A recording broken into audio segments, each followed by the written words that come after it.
All right, good afternoon, everyone, and welcome to the inaugural installment of Business Savvy on Demand. Look forward to talking with you today and about ways to make the business strong so that it becomes the kind of thing that you wanted it to be when you drew it up on your kitchen table. My name is Steve Brock, and we'll get to introductions in a second. But whether you're joining us today, whether you're watching this later, whether you're listening in your car as you're driving down the road, or whether you are on an elliptical right now getting a workout in, I look forward to spending some time with you today.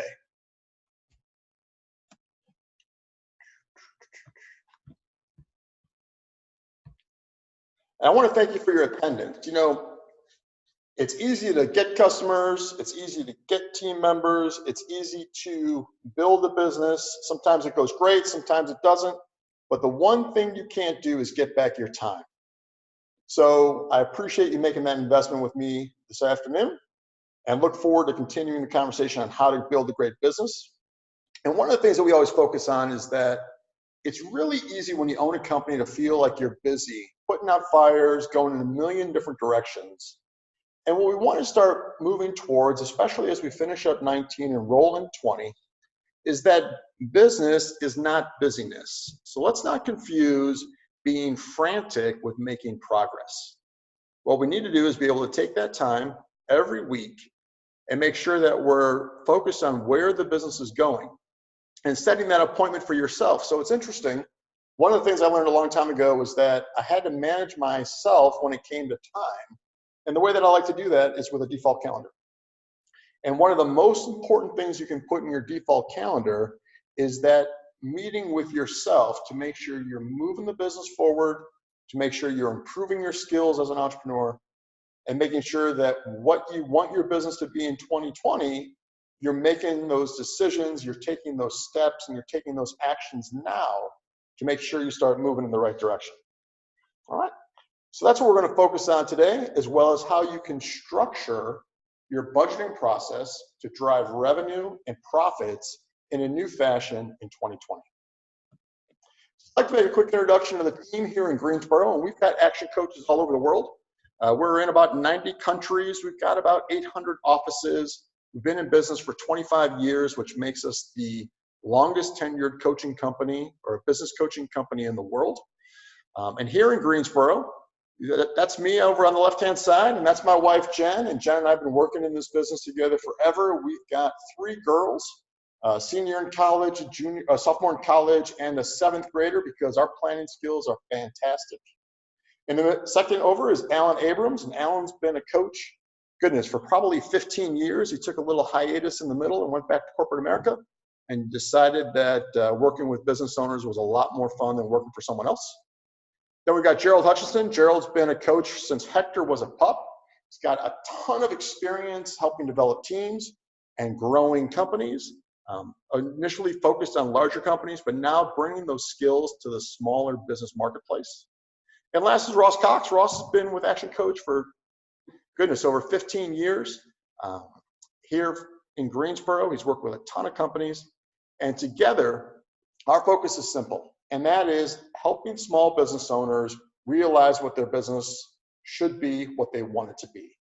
You know, in this community, and I would assume it's the same across the world, they make a big deal at the Chamber of Commerce and at the local governments of moving a company in that has 200 employees. Of course, with that comes a bunch of tax incentives and other carrots. And what I would much rather do is take 100 companies here that were already in place and help them grow the business so that they have to hire 2 people. What a difference it could make in the framework of the organization. What a difference it could make in the mindset and the engagement in the community. And so today we're going to split the presentation into 2 pieces. The first one is going to be around mindset, and the second one will then be about the mechanics. What we find is that as business owners, as entrepreneurs, some of the toughest things to manage is the space between your ears. And so what we want to make sure is that you're thinking in the right way so that we know that once the thoughts are right, we can get the strategies and the tactics to implement to make sure that we're moving the business in an intelligent and logical fashion. So let's start with the way we think. And what I'd like to do is frame that up with how Action Coach defines a business. And at the end of this, you might get a little surprised, but we find that a business is a commercial, profitable enterprise that works without you. Now, oftentimes when we share this with business owners, what we find is that, they grew the business from the get-go. It's one of their children almost, and that they don't want it to run without them. They never actually want to leave the business. And gang, that's totally fine. What we approach it as is you need to be able to go on vacations without the business stopping. You need to be able to take holidays. You need to be able to spend time with friends and family and loved ones that give you the opportunity to reap the benefits of having this business. And so when we say that it should be set up to work without you, we're not saying that you can't work in it. What we're saying is that it should be able to run whether you're there or not. And when you are there, instead of doing $8 to $10 an hour high school kid kind of work, you should be doing owner work. So first, let's make it profitable. Then let's put in a great set of systems. Let's build a great team, and let's get that business. So whether you feel like going there on Monday morning or not, that business can rock and roll. Okay. In addition to that, we've got to think about how are you setting up your mind for success. So we like to think of it as a point of power. And when I think of points of power, I think about decision making. And decision making can happen in a snap. And you've got a choice when you make those decisions. Either you can blame the economy, you can blame the environment, you can blame competitors, you can come up with a litany of excuses as to why you're not having the results that you want to have. Or for people that I think are in real trouble, they're just in flat out denial. That if they keep doing the same thing for some miraculous reason, it's going to improve. And what we find is when people are below that point of power, they really have a bit of a victim mindset. Where we need to be, though, is where we take ownership for our actions, we're accountable for our results, and we're responsible for the things that are happening in our business and our personal life. In other words, if we have that or, and we think of our business as a ship, we're able to steer it in any direction we choose. When we're below that point of power, if we're really coming up with excuses and blames and denial, we may as well stay in bed because we're not going to be able to move forward. All right? So oftentimes when people are in that bed mindset, they are victims. And when they are in that or mindset, they are victors. Now, here's the thing. It is absolutely human nature to hit a speed bump during the day and drift into that powerless mindset, right? It happens to everybody. In fact, I run into people like this all the time. And if I'm totally honest, gang, I run into that person in the mirror. What I'm very good at, though, is getting over it. So I can get myself up in that powerful mindset when I can start making great decisions. Huh? So what you won't find me doing, and what I would encourage no one to do, is when you hit that speed bump, go home and cut the grass. Or get on Facebook or any real social media, which is an enormous time waster. Or get on eBay to try to find that 1977 Hummel plate that your mom doesn't have in her collection. What you need to do is find a way to get over quickly. And so here are 3 things that I do. And what I would encourage you to do if you've never gone through this process is invest the time in the next 24 to 48 hours to figure out how are you going to reboot yourself to get back in the game. So the first thing I typically do is play the song Beautiful Day by U2. Now I am recently turned 50, which means I am in the throes of a midlife crisis. And I believe that U2 needs to be played very loud. So I am sure that the guys here in the office with me are getting tired of this song. But I can tell you that after 4 minutes and 7 seconds of listening to that song by U2, I am typically ready to go. If that doesn't work, we've got a little trail across from our office here. It's about a half-mile loop in the woods, get a little exercise, get a little fresh air, and then it's game time. And it's rare, but if that doesn't work, I'll jump down an elliptical for about 35, 40 minutes. I will absolutely sweat it out, get my head centered, and get back in the game. So the worst case scenario for hitting the largest speed bump possible is that I get a 40-minute workout in and then I get back to work. So my question for you is, when you hit those speed bumps throughout the day, which will happen, trust me, What are you going to do to re-engage so that you're in that powerful mindset instead of that powerless mindset? So if you would, grab a sheet of paper. This is the writing part of the exercise. What will you do to get your head right when you hit speed bumps? All right. Assignment number 1. And by the way, I would love you to send it to me. So my email is stevebrock, B-R-O-C-K, @actioncoach.com. I would love you to send me what you're going to do to reboot yourself so that I can share that with other business owners in Greensboro, in North Carolina, in South Carolina, and across the world. Cool. The second thing you need to do from a mindset perspective is think about, how do people go through the process of change? Now, I'm a math and systems guy, so I've always had kind of this feeling of how I made decisions, but it wasn't until I saw this actual formula that I was able to really document the process. So the formula change starts with D, and D stands for dissatisfaction. And basically, gang, dissatisfaction is what you don't like about what's happening. So if you're a business owner, it may be that you're working too many hours. It may be that there's too much month at the end of the money. It may be that there's someone on your team that's driving you crazy, potentially a family member, and you don't know what to do about it. So D is what you really don't like about current situation within the business. V then stands for vision. And I always think of vision as, what did you want it to be when you got started? So if you don't like the amount of time you're working, when you pitch this to your spouse or to other people in your support network, how much time were you wanting to work once you got through the business getting going? So what's that brightness of future? What is that picture of where you want the business to be? And then U stands for urgency. And this is the one that I've really been on a kick on lately. It is easy to be dissatisfied. And it's not that much harder to have vision of how to fix it.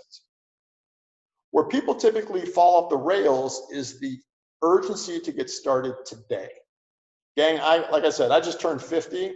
I am well into the second half of life. And what I find is that I've got more urgency now to get stuff done than I did when I was younger, just because time has gone by. So please learn from my mistakes and embrace an element of urgency for the end of this year as you roll into next year, because time is going to go by whether you have activity or not. And the worst thing you can do is put off a good decision, which oftentimes is a little bit of a hard decision, and just wait for things to get better. Now, there's a mistake I made on this slide, which I'm going to fix right now if I can figure out how to draw on this thing. And that is, there should be a parenthesis after the U. Because if you have no dissatisfaction and you have no vision and you have no urgency, then that's a great big 0, which means you're not going to change a thing. However, let's assume that you have a great sense of dissatisfaction, you know what you want to do to fix it, and you recognize that the time to make those changes is now. Then all you have to do is take that first step, and that first step can be a lot of different things. Typically, though, that first step is geared around learning something that you don't know, or finding someone to help you do the work. So I always kind of compare this to getting in shape, right? Everyone knows how to get in shape. Really, there's 5 things, right? Drink a little more water, eat a little more things that are green, once in a while, lay off the booze, go for a walk, and don't eat anything that's been in a can or can be in a can for a year, or that you can get from fast food for $1, because there is no way that stuff is healthy. Right? That's it. So it's not that we don't know what to do. The question is, there's no one there to push us, which is why that entire CrossFit, adult fitness class, personal trainer, that entire industry exists because we need someone every once in a while to swing by and say, let's get to work.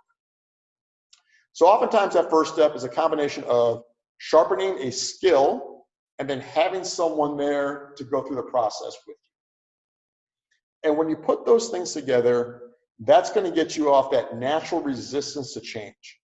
And the reality gain is, if you are in a company that's having team problems, if you're in a company that's having some cash flow problems, if you're in a situation where you are working all the time, for whatever reason, you've become comfortable with that. And what we need to do is rock you out of that comfort so that we can start making some progress.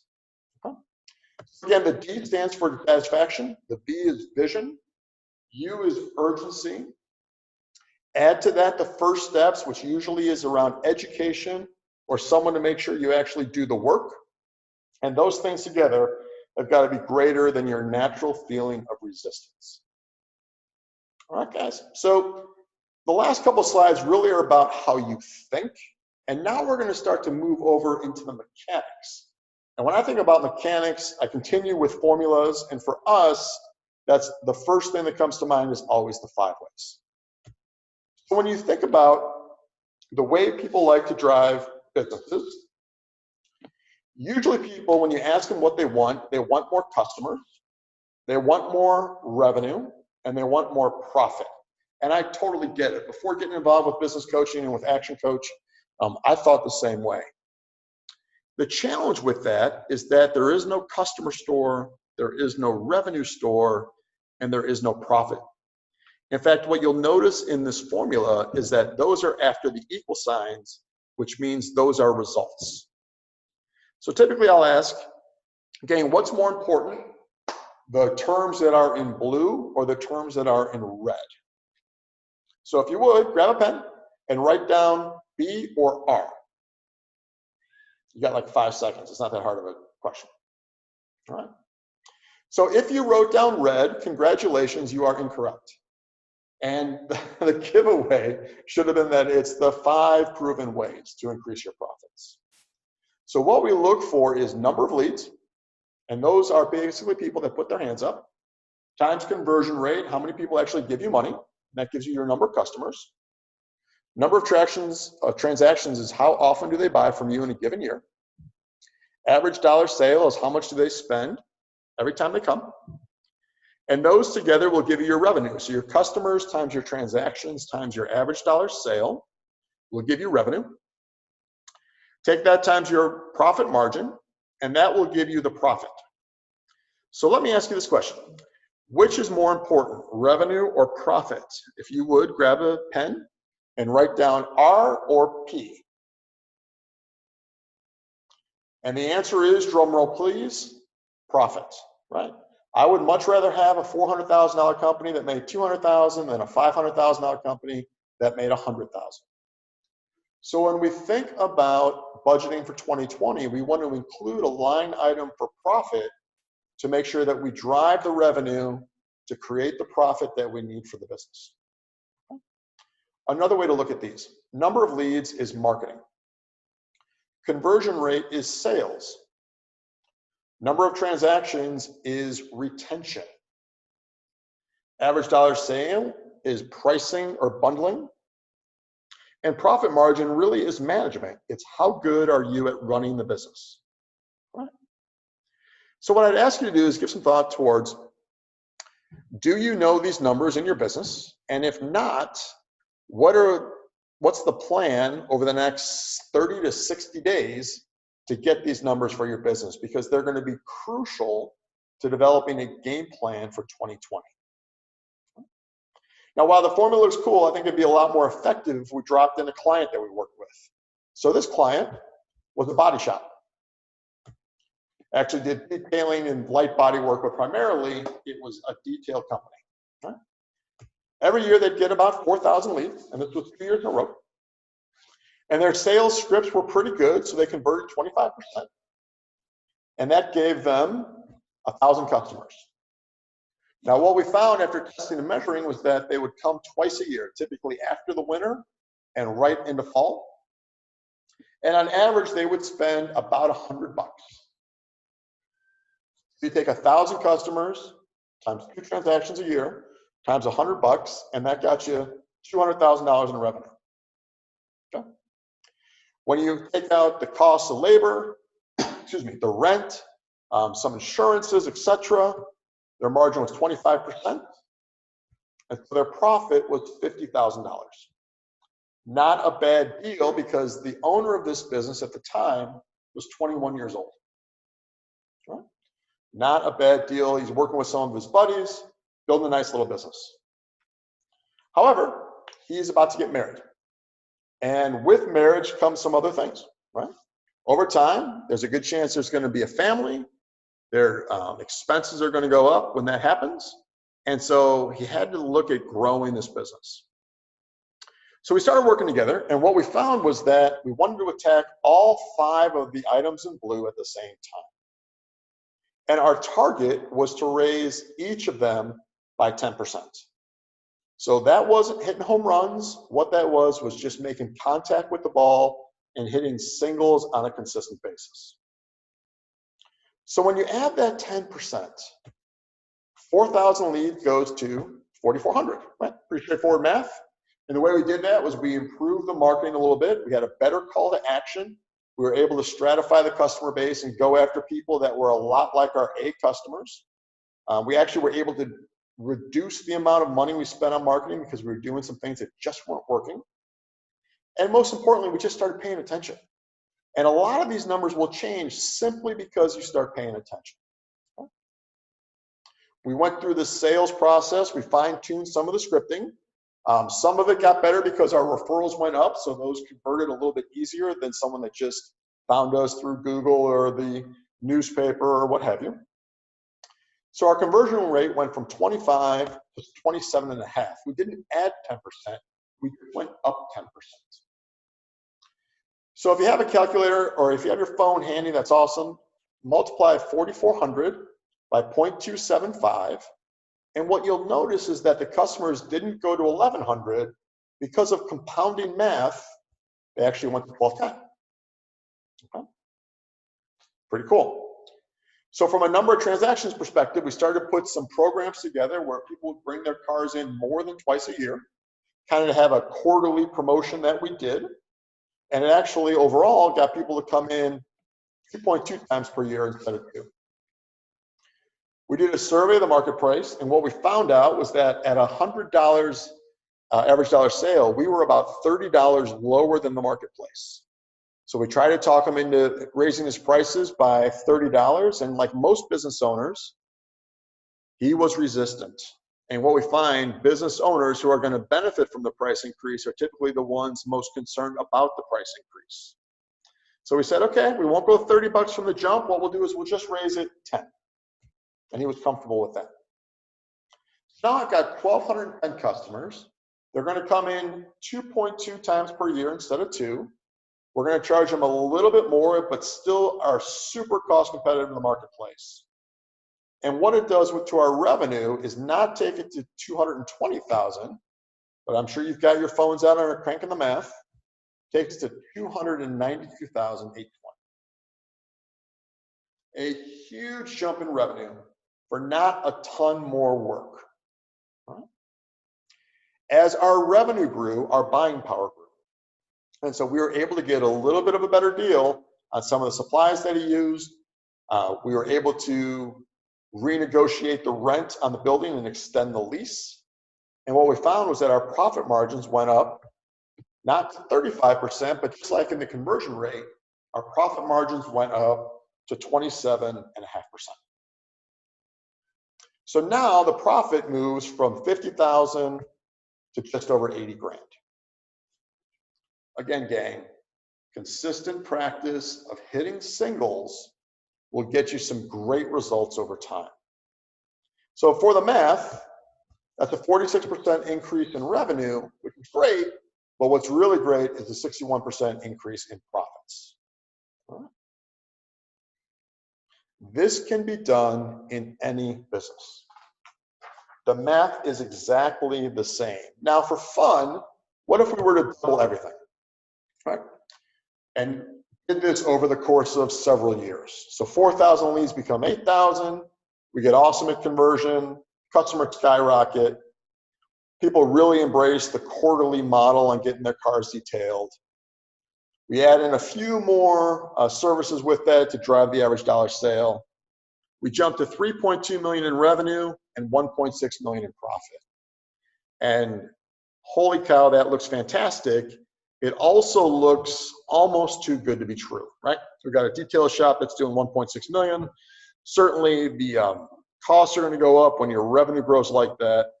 But even if you left the profit margin at 25%, that would still be $800,000, which is not bad when you started at 50. So again, I love doing the 100% increase, but I'm a grinder. And I think business owners that I've seen that are successful are grinders. And so what I'd rather do, instead of jumping by 100%, what if we just grew 10% per year? And that's what this would look like. So if you think about, like anything else in life, being consistent at the fundamentals and doing the work will get you the results. So we didn't double, but over the course of 5 years, we went from 50,000 in profit to 541,000 in profit. And gang, that is just from being consistent, being open to new ideas, paying attention, and constantly evaluating where you are and where you're trying to go. All right? Now, this is the kind of business that I think would be pretty awesome to own. And how much fun would it be to have been there for the journey? So when you think about making changes, it's not always just about the $541,735 in 5 years. It's about the changes to you as an entrepreneur, as a person, in the growth that you had to do from a skill set perspective to run the business that's putting off profits of $541,000. You know, you'll see a little quote from Jim Rohn later, but I can't wait. Jim Rohn, great business philosopher out of Pennsylvania. Unfortunately, he's no longer with us. But what he talks about again and again is the most important investment you can make is the investment in yourself. So again, I would ask you, over the last 90 days, how many books have you read? How many business educational YouTube videos have you watched?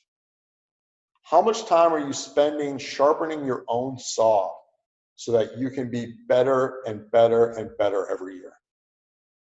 That's the investment I would ask you to put into your 2020 plan. The investment in your own development as a professional business owner. And one of the things that I think is cool about the organization that we work with is that we believe that business ownership is a profession, just like a doctor, a chiropractor, a restaurateur, what have you. Business ownership is a profession as well. So let's continue with the mechanics and ask yourself, is that possible to do in my business? Let me answer this question for you. Of course it's possible. It's possible to do it in any business. Some of the 5 ways may be more applicable to you than others, but the process of moving your business over the course of several years with small incremental changes that end up with great results is possible. So the question then becomes, how do I take this learning and impact 2020? And there are really 3 areas I'd like to talk about. It's marketing, budgeting, and retention, and in particular, retention of clients. Because the reality is, guys, we have about 10 weeks left in 2019, or whether you're listening to this in 2020 for 2021 or whatever it is, we have to start making decisions because there is an implementation lag between the effort and the results. I guess that's one more thing I'd like to share with you. There is always a lag between the efforts and the results. And what it requires is patience. Patience and stick-to-itiveness. So for this quarter and this coming year, from a marketing perspective, I'd like to walk through a couple of concepts that will help you make great decisions. And what we find is that most people think of marketing as an expense, and that makes sense. Typically on your taxes, and oh, by the way, if you had an extension, your taxes were due yesterday. So get to the post office as fast as you can. But if you look at your P&L, at your income statement, typically marketing in particular and sales training would be considered an expense by the accounting profession. And we'd like to retool that for you. And I'd like you to think of marketing as an investment. In other words, for every $1 you spend on marketing, you should get more than $1 back. And if I were to say to you today that, hey, this marketing strategy, for every $1 you put out, you get back 5, I would assume that you would invest, or I would hope that you would invest every dollar you had to get 5 more. The way that happens though is to take a very analytical view in marketing. And what you really have to do is test and measure. You need to find out every person that calls your business, how do they hear about you? Because then not only will you find what marketing is working well, but you'll also find marketing that's not working well. And that is just as important. You know, if it's not working well, we're going to try to tweak it to see if we can get it to work. And if that doesn't get us better results, then we're going to, then we're going to have to get going, right? We're going to have to do something else. So testing and measuring. And there are 2 sides of marketing, right? There's the acquisition cost and there's lifetime value. So acquisition cost is how much money do you have to spend to get a customer? So in this example, if a $300 advertising spend got you 10 customers, then you paid $30 for each one. And that number is crucial to know when you come to budgeting for marketing. We see time and time again companies that say, I want to get 50 customers this month. Their average acquisition cost is $10, so they need to spend $500 on marketing. That's just the math. And if you look at their marketing budget, they're spending $100. And then 2 months later, they're wondering, why don't I have as many customers? And the answer is simple, because you didn't invest in enough marketing to get those customers. So what I would ask you to do is look at how much money you spent this year on marketing and how many new customers you got this year, and divide the marketing spend by the number of customers, and that's how much it costs you to get a customer. That's the number. That's the first number you need to know when it comes to marketing. On the flip side there, you'll see lifetime value. So you don't have to recoup all of your money on the first purchase by a customer. In fact, oftentimes you won't. I have a mosquito business. Our acquisition cost is $135, and our average dollar sale is 58. So I don't make money on the customer until I've sprayed them 3 times. Right? So that's what lifetime value is all about, understanding that these customers are going to be with you for a long time, and accepting the fact that you're not going to recoup the amount of money you spent to get them on the first go. When you think about marketing and you think about budgeting, and when it comes to budgeting, what we really want to do is have you use that 5 ways as the model to build your financial budget this year. And from a retention perspective, I really want you to hone in on that number of transactions in combination with the lifetime value, and come up with great ideas on how to keep these customers coming back. You've already bought them. Now let's make sure they stay with you forever and become raving fans of your business. So here's the thing, gang. Dreams can and do come true. You're able to read all this kind of great stuff, but the real question is, love Homer Simpson? If you got 300 extra hours this year because your team was working better, what would you do with it? And assume that you had the money to do whatever you want. Would you spend it with people that you care about? Would you go on those kind of great trips that you've been putting off? It's been on your bucket list forever, maybe a second honeymoon that you had in the plans but just haven't been able to execute yet? What would you do at the time if you had the money to do whatever you wanted? Because your business is a vehicle that should give you time and give you money so that you can do whatever you like. According to Jim Rohn, never wish your life were easier, wish you were better, and work harder on yourself than you do on your job. Go to YouTube, go look for Jim Rohn. He's got some great videos that are out there. Our founder, Brad Sugars, where you'll be in 5 years, depends on the books you read, people you associate with, and the actions that you take, right? And that's what it is, gang. It's all about getting to work, putting your shoulder to the wheel and getting to work, not in things that keep the company busy or that make you feel frantic, but in areas that will move the business forward next month, next quarter, next year, and the years to come. So if you want to take action, there are 3 things that I would recommend. Reach out to us so we can set up your strategy session. We would love to sit down. Whether we do it face-to-face, we can do it over Zoom, we can do it through email, but talk with you. We need to learn a little bit about your business and help you with some ideas on how to move the business forward.